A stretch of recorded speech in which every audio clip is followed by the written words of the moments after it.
menghadap ke Direktur dari Kominfo.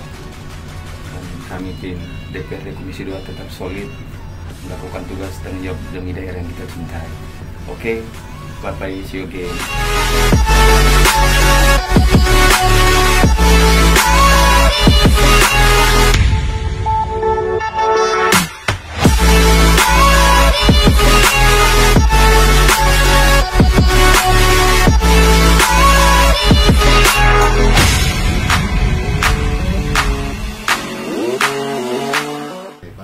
Dirjen PPI bersama dengan jajaran yang ada, sebagaimana apa yang kami lakukan sebelumnya, bahwa kami telah menerima begitu banyak aspirasi masyarakat yang berkembang sejak tahun 2019 sampai dengan saat ini. Ketika pada awal launching Palaparing Tengah yang dicanangkan Pak Rudiantara bersama Ibu Sri Mulyani yang datang ke Sangihe, itu jalan baik, Pak. Tetapi dalam perjalanan kurun waktu 3 tahun terakhir, di tahun 2020 kami menghadapi kendala. Tetapi kendalanya nanti saya sampaikan sebentar. Kronologinya, kami melakukan koordinasi dulu dengan pihak terkait. Dalam hal ini dengan PT Telkom dan Telkomsel, didampingi oleh Dinas Kominfo yang ada di Kabupaten Kepulauan Sangihe. Dan lewat rapat dengar pendapat, kami mencoba mengkonsultasikan ke jajaran lebih tinggi. Kami menuju ke PT Telkomsel Malut Sulut, kemudian dinas terkait yang ada di tingkat provinsi. Kesimpulan yang kami dapat bahwa semua kendala blank spot, disconnecting yang ada di daerah kami adalah karena belum dibenahinya putusnya kabel fiber optik yang melintas Laut Sulawesi dari wilayah Manado menuju ke Sangihe, sehingga selama ini kami bergantung kepada koneksi yang berasal dari Maluku Utara. Fiber optik yang telah dibangun 2019 itu tidak sampai setahun putus, kemudian sampai detik ini belum diperbaiki, sehingga sangat mempengaruhi terhadap kemampuan koneksi yang akan nanti digunakan di Kabupaten Kepulauan Sangihe. Jadi lewat perbincangan yang kami bangun, satu opsi hanya itu, Pak. Jadi seandainya lewat percakapan saat ini, Kementerian Kominfo lewat Dirjen PPI boleh memediasi perbaikan itu, kami sangat berharap dan menjadi berita sukacita bagi masyarakat yang ada di Kabupaten Kepulauan Sangihe. Ketika FO yang telah dicanangkan sebelumnya dulu oleh Pak Jokowi, Palaparing Tengah boleh dapat digunakan secara maksimal. Itu saja dulu, Pak, sebagai masukan yang boleh kami sampaikan. Terima kasih.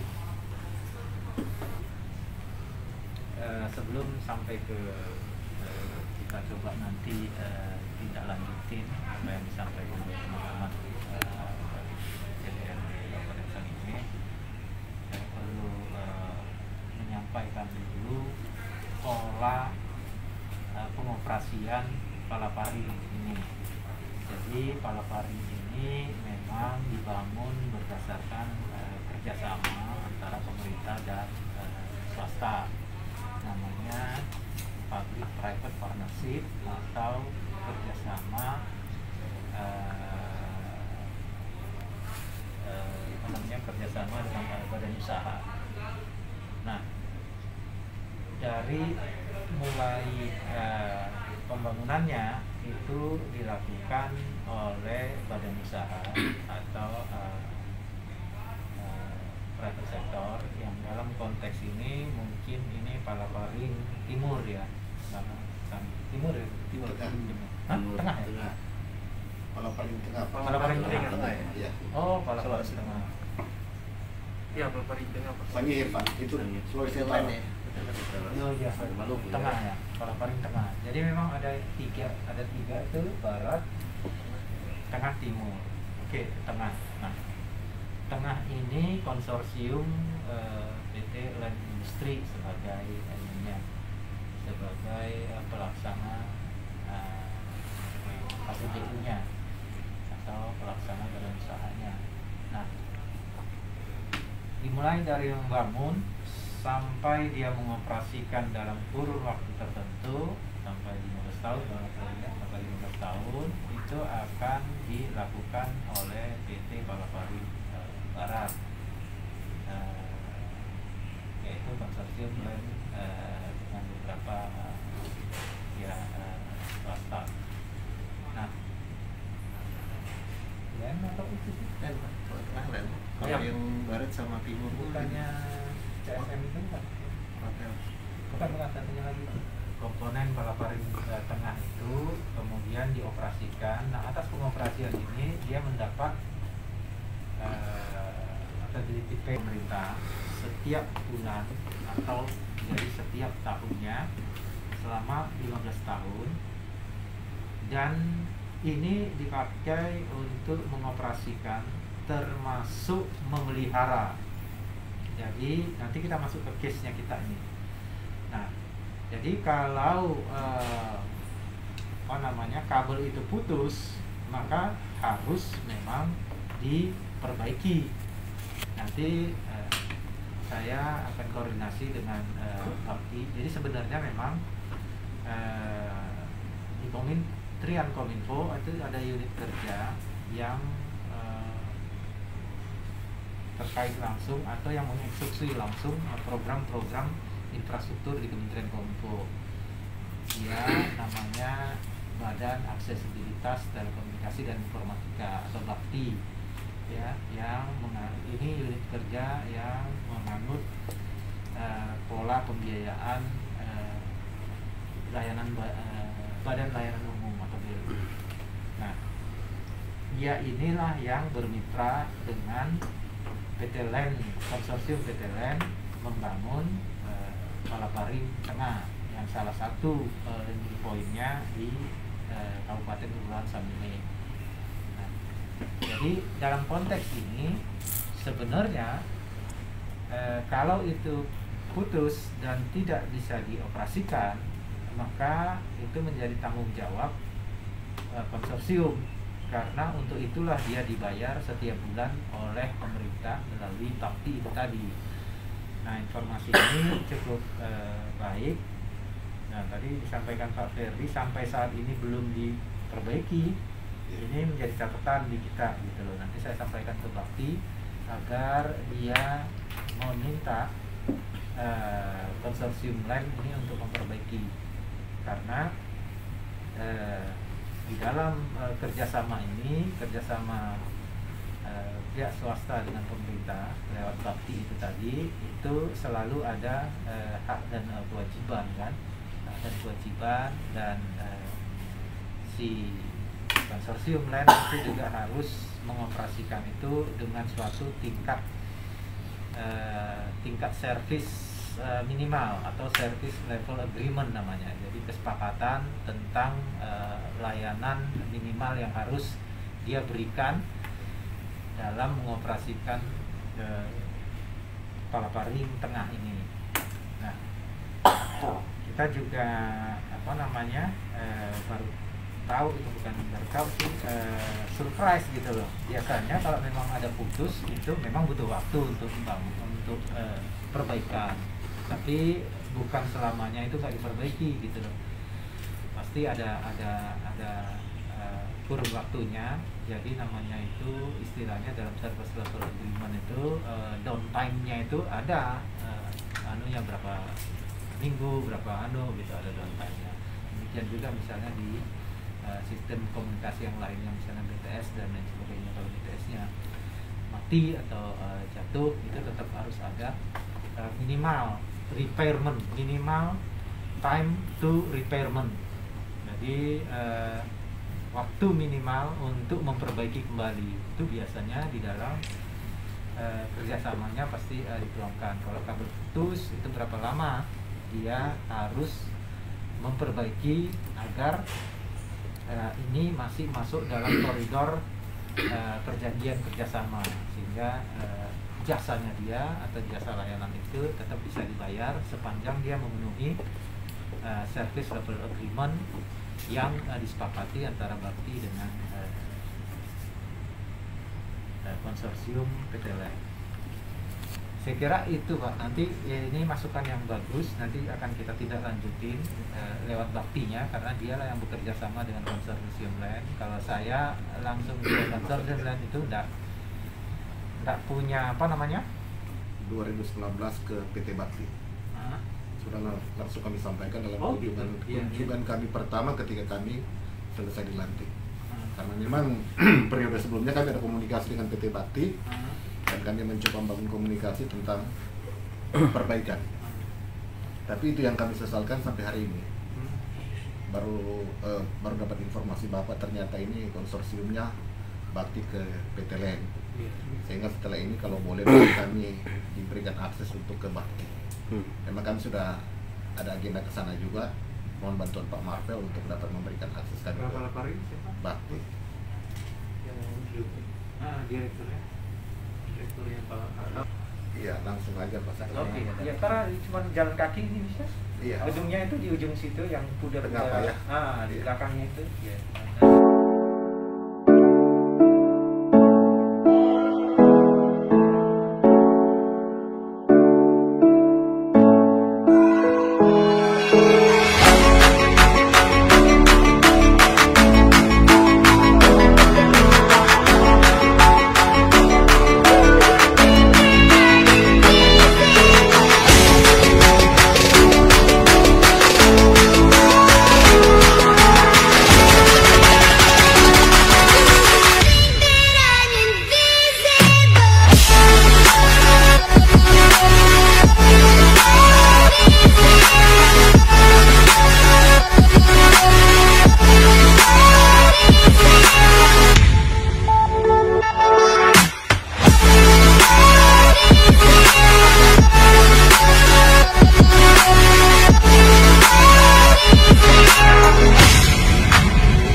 Awalnya kami hanya menargetkan Kementerian Kominfo, Pak.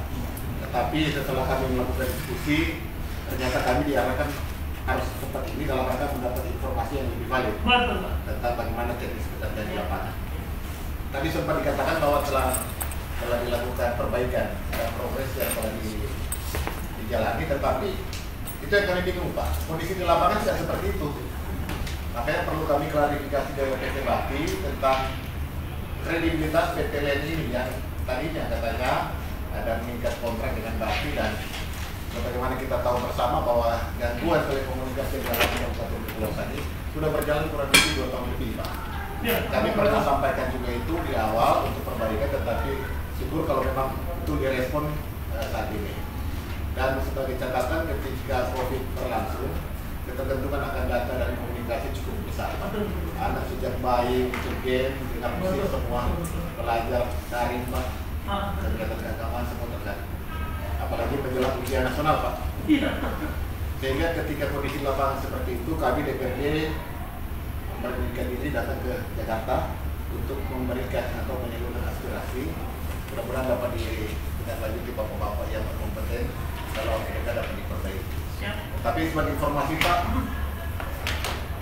entah mungkin dalam perjalanan kami ke sini, tapi PT Land belum ada izin, Pak. Oh gitu. Dan tadi kami sudah konfirmasi dengan PT Land lewat Pak Febri. Pak Febri betul. Pak Febri katanya lagi on progress. Oh iya. Dan tidak ada masalah tahunnya. Makanya kami bingung juga ketika Pak Febri ngomong katanya tahunan no problem. Kan orang tahunan, Pak. Dan ini kami berjenjang, Pak. Sebelum datang ke sini, kami sudah melakukan rapat dengan pendapat dengan semua pihak terkait, Telkomsel, Telkom, Kominfo, dan kami tidak follow up lagi lebih tinggi ke PT Telkom Malut, Sulut, kemudian dengan pihak Kominfo yang ada di provinsi, dan ujungnya ke sini. Sehingga tahapan-tahapan tentang gangguan itu betul-betul ada data dan fakta yang kami sampaikan. Jadi ketika hari ini boleh terjawab tentang progres yang dilakukan oleh PT Land Telekomunikasi Indonesia, kami bersyukur. Kalau boleh, Pak, kami juga dipertemukan dengan PT Land sebentar. sehingga kami bisa langsung klarifikasi progresnya sejauh mana. Apakah ini betul atau hanya sekedar laporan ke Jakarta? Sebab takutnya Pak, ketika mereka ngomong bahwa Siau sudah oke, Sangye oke, bulan depan Pak Jokowi kayaknya mau peresmian bandara di Siau.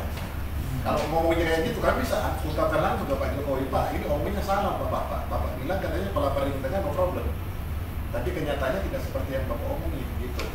Jadi mungkin itu Pak awal 2 tahun. Betul, saya sendiri baru menjabat urus Paring ini semenjak bulan Oktober. Jadi sampai dengan Oktober sampai dengan saat ini progres kita kepada Manado Siau untuk recovery, kita sudah membuat kajian. Kajiannya baru final minggu lalu Pak. Jadi saya minta kepada pengkajinya, ada IPB, ada P3GR, ada Janada, dan saya minta tolong bikin simulasi. Kemarin juga 2 minggu atau 3 minggu lalu Pak, kita sudah koordinasi dengan teman-teman itu Sidros, kemudian juga dengan teman-teman di KKP dan di Subhubla. Jadi kita sudah melakukan koordinasi. Saat ini persis minggu lalu kami sudah dikabarkan mengenai hasil simulasi. Jadi di bawah laut yang ada sekarang Pak itu ada Cimni. Cimni itu seperti apa? Seperti kawah kecil yang mengeluarkan hawa panas. Itu suhunya bisa sampai dengan 300 derajat Celcius, bahkan lebih. Nah, kabel kami yang melewati jalur dari Manado dan Siau kebetulan melewati banyak sekali titik tersebut. Setelah kemarin dilakukan kajian, saya masih kurang percaya Pak. Orang putusnya laut tempatnya ada 12 titik Pak. Coba tolong jelaskan, bikin simulasi. Sehingga kemarin saya minta mereka buat simulasi. Nah, kebetulan dekat kami ini di Bandung itu ada Tangkuban Perahu Pak, yang memiliki sumber air panas persis menyerupai yang ada di bawah. Sehingga kabel kami kemarin kita tes di sana selama 4 hari itu memang membentuk suatu kristal. Kabel itu getas Pak. Begitu ditarik dia langsung putus. Bagaimana bila kabel tersebut di dalam laut yang tension kanan kirinya itu bisa sampai 5 ton Pak. Sudah ditarik kencang, kena panas sehingga dia putus. Nah, kalau dilakukan kembali recovery di jalur tersebut, kami yakini akan mengalami hal yang sama. Sehingga kemarin kajian kami dengan teman-teman Jalan dan P3GR untuk mencari rute baru Pak. Kemarin kita koordinasi dengan Pusidros, kalau melewati, kalau nggak salah lewat Bitung itu utara, itu ada ranjau. Sehingga sekarang kami sedang melakukan memutar kembali dari Manado. Di awalnya melakukan hampir mirip dengan jalur yang sama, namun di utaranya melambung Pak, supaya tidak terjadi hal yang sama. Nah, kajiannya sudah final. Minggu ini saya menunggu, besok kebetulan saya ini sekedar set story-nya Pak ya.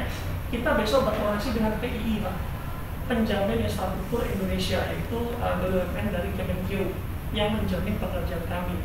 Nah, mereka ini si PPLN kita bayar melalui availability payment setiap bulan sebagai pengganti cost investasinya mereka dari capitalnya mereka. Nah, bila ada perubahan dalam pembayaran, saya harus mendapatkan ini administrasinya lah, kira-kira seperti itu Pak. Nah, Rabu hari besok persis kita ketemu PII untuk bisa mendapatkan approval dari mereka. Setelah PII memberikan approval, kita lanjutkan dengan surat ke Pak Menteri untuk meminta persetujuan beliau karena ada peningkatan recovery cost sebesar 110 miliar. Nah, ini yang harus disediakan dananya oleh Bakti maupun oleh Kominfo. Begitu sudah mendapat approval, target saya di bulan ini harusnya sudah selesai. Sehingga bulan depan kita sudah bisa memberikan SPK kepada teman-teman untuk melakukan perbaikan. Yang perlu kita hati-hati itu karena memang jalurnya ini Pak, terus terang dari seluruh palaparing yang kami punya, dari mulai Batam sampai dengan di Kupang, itu satu-satunya jalur segmen Manado Pendong Siau lah yang memiliki Cimni Pak. Di tempatnya tidak pernah terjadi, tidak ada. Bahkan di MBD itu juga tidak ada. Di Sorong tidak ada, di Halmahera juga tidak ada. Nah, ini yang memang agak unik Pak, sehingga kita perlu kehati-hatian untuk melakukan recovery, jangan sampai setelah dilakukan recovery kemudian terjadi kembali. Karena kalau sudah putus, nyari kabelnya susah Pak. Kebetulan sekarang di sana Kaliabu ya, Mas Chandra ya, itu kita sedang cari kabelnya. Jadi tahun bulan lalu putus parsial, sekarang benar-benar putus Pak. Jadi kita harus mencari grab nol Pak. Jadi kita cari di bawah. Setelah satu sisi kita dapat, kita bawa ke atas pakai buoy, kita cari sisi yang selanjutnya baru kita sampai. Nah, saat ini tim sedang kapal lagi melakukan logistik ulang. Kemungkinan minggu depan akan kembali ke spot untuk melakukan penyambungan. Jadi kalau memang Manado Notion benar-benar satu-satunya jalur kami, segmen kami yang mengalami apa istilahnya kejadian alam. Nah, saya menargetkan kepada teman-teman lain tahun ini harus mulai bergerak, akan bulan depan harus mulai bergerak, sehingga mudah-mudahan kalau target timeline mereka kemarin 2022 Februari harus tersambung. Saya minta tahun ini kalau bisa tersambung. Nah, kalau mengenai aman ya, karena VFO itu kanan kiri Pak. Jadi kalau di tengah-tengah putus, kirinya masih bisa nyambung dari ke Manado, yang kanannya masih menyambung ke Odongsiau, sehingga memang harusnya tidak ada masalah. Karena kanan kiri itu sama-sama SLA kami di atas 92%.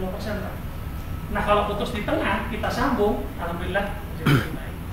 Nah, kalau kamu bapak tanya kalau putus gimana Pak? Apakah saya bisa tetap mendapatkan jaringan telepon? Itu tetap dapat. Karena tangan yang kanan ini masih menyambung. Yang kiri juga masih menyambung. Nah, sekarang kita sedang lakukan penyambungan supaya nanti semuanya meringkuk. Itu penjelasan dari saya, singkatnya seperti itu. Yang mengandung zat asam pada H4SO4, kemudian itu ada stearin pada zat asam.